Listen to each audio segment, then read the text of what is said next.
दसरा मैदान परिसरात चायना चाकूने दहशत माजवणाऱ्या एका 26 वर्षीय तरुणाला राजापेठ पोलिसांनी अटक केली आहे। त्यांच्याकडून 500 रुपये किमतीचा घातक चायना चाकू जप्त करण्यात आला असून त्याच्या विरुद्ध गुन्हा दाखल करण्यात आला आहे। 6 जून रोजी दुपारी 4:30च्या सुमारास राजापेठ पोलीस ठाण्याचे डीबी पथक नवाथे भागात गस्त घालत होते। दरम्यान दसरा मैदान येथे एक संशयित इसम हातात चायना चाकू घेऊन लोकांमध्ये दहशत पसरवत असल्याची गुप्त माहिती पोलिसांना मिळाली।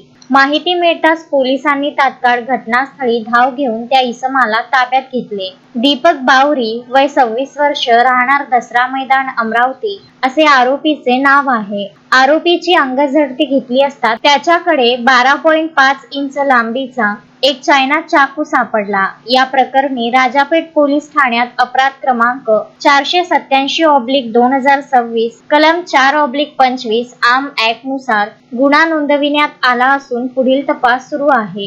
ही धडक कारवाई अमरावती शहराचे पोलीस आयुक्त राकेश ओला, पोलीस उपायुक्त श्याम घुगे आणि सहाय्यक पोलीस आयुक्त संजय खताळे यांच्या मार्गदर्शनाखाली करण्यात आली। राजापेठचे वरिष्ठ पोलीस निरीक्षक संदीप चव्हाण यांच्या नेतृत्वात पोलीस उपनिरीक्षक मिलिंद हिवरे, पोलीस अंमलदार सागर सरदार, पवन तिवारी, दिनेश भिसे, प्रशांत बेलोकर, आकाश यादव आणि अंकुश काळे यांनी ही यशस्वी कामगिरी बजावली।